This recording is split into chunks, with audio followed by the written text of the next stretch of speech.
Napag-usapan natin ang patungkol sa may counter-attack nitong si Shion kay Daggerwell, kung saan iniabandon niya na ang kanyang mga defenses at nag-focus na siya purely dun sa may atake. Pero bago natin simulan itong video na ito ay i-roll muna natin ang intro.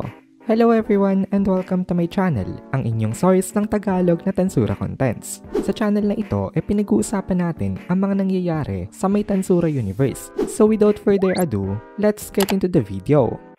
Nag-upload na nga pala guys ang Kohay PH ng Tagalog na solo leveling. Kaya kung gusto mo makapanood ng Tagalog solo leveling contents, bisitahin nyo ang Kohay PH. Link in the description. So nakaramdam nga itong si Daggerwell ng sobrang sakit na pakiramdam sa kanyang ulo. After thousands of years, ngayon na lang daw uli siya nakaramdam ng pakiramdam na ganito. Sa huling atake pala na ibinato nitong si Daggerwell, napakalakas na rin ang force na inilagay niya dito. Alam ni Daggerwell na hindi na ito kakayanin nitong si Shion.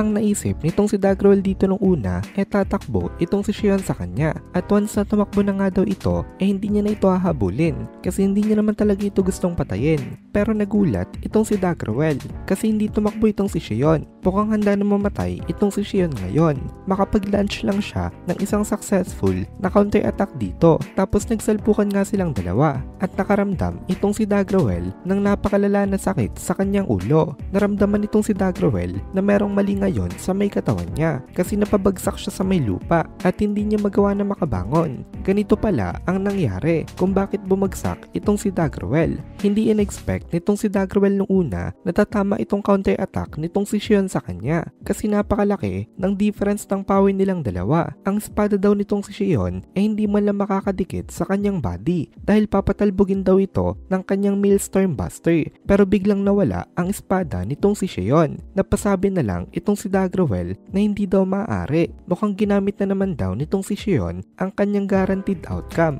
at dinefy nito ang laws of physics. Ini-perform daw nitong si Shion sa kanya ang causality manipulation. Pag-usapan natin ang mga sub-skills ng Susanoo nitong si Shion. Ang ultimate skill na ito merong Thought Acceleration, Universal Perception, Demon Lord Haki, Guaranteed Outcome, Infinite Regeneration, Behavioral Alteration, Emptiness of Setting, Illusion Distraction, Space-Time Manipulation, at Multidimensional Barrier. Sobrang daming sub-skill nitong ultimate skill na ito. At sa mga ito, ang Guaranteed Outcome at Illusion Distraction ang pinakadelikado kasi kapag pinag-combine daw itong dalawang ito, kayang patayin nito itong si Rimuru. Ginamit daw nitong si Shion ngayon ang full powers itong dalawa. Pinag-combine niya ang effects nito sa kanyang Chaotic Fate na atake, kaya nakapag-deal ito ng napakalalang damage kay Daggerwell.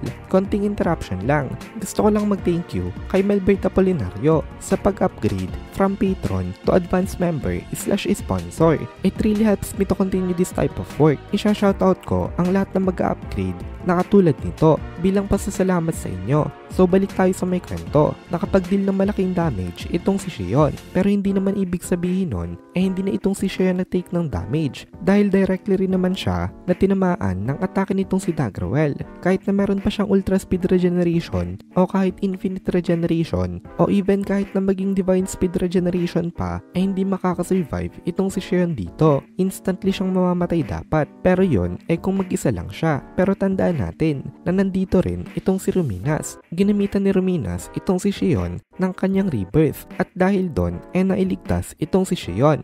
Ginamit ni Ruminas ang kanyang ultimate skill na Lastful King Asmodeus kaya nakatayo uli itong si Shion. Tumayo siya proudly sa may harapan nitong si Daggerwell na ngayon nakaluhod na sa may lupa. Kitang kita na dito kung sino sa kanila ang nanalo. Nagpasalamat naman itong si Shion. Sabi niya salamat daw kay Ruminas sama dahil iniligtas nito itong buhay niya. Sabi naman itong si Ruminas masyado daw careless itong si Shion. Ano daw ang gagawin nitong si Shion kung hindi pala siya kayang mailigtas nung tinamaan siya ng ganong kataas na damage? In that case, patay daw talaga itong si Shion. Pero inisama na kasi nitong si Shion into consideration yun kanina. Bago pa siya mag-suicidal counter-attack, alam niya na nabubuhayin siya nitong si Ruminas. Kaya sabi niya, of course, ginawa niya lang daw yon kasi nagtiwala daw siya sa may ability nitong si Ruminas sama. Napailing na lang itong si Ruminas dito at napakamot siya sa kanyang ulo. Pero ngumiti siya. Tapos sabi niya kay Shion, i-drop na daw nito ang paggamit ng honorifics. Ruminas na lang daw ang itawag nito sa kanya. Napatingin naman dito itong si Shion. Tapos na-declare siya na from this day on daw, kaibigan niya na itong si Ruminas. Sabi naman ni Ruminas, wala naman daw siya dong problema.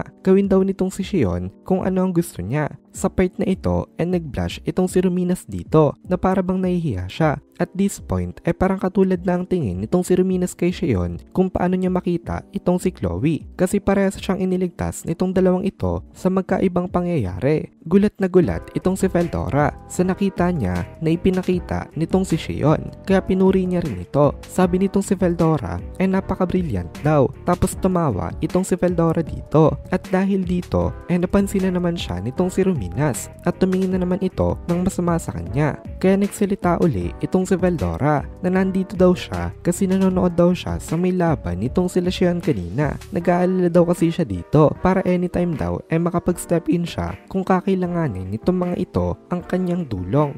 At dito na muna natin tatapusin itong video na ito. Kung nagugustuhan mo itong mga videos natin, ay please consider joining the membership para mapanood mo na agad ang mga kasunod na part dahil palaging advance ang ating mga members. Also, ay please consider leaving a like at mag-comment ka na din para ma-boost naman tayo ng algorithm.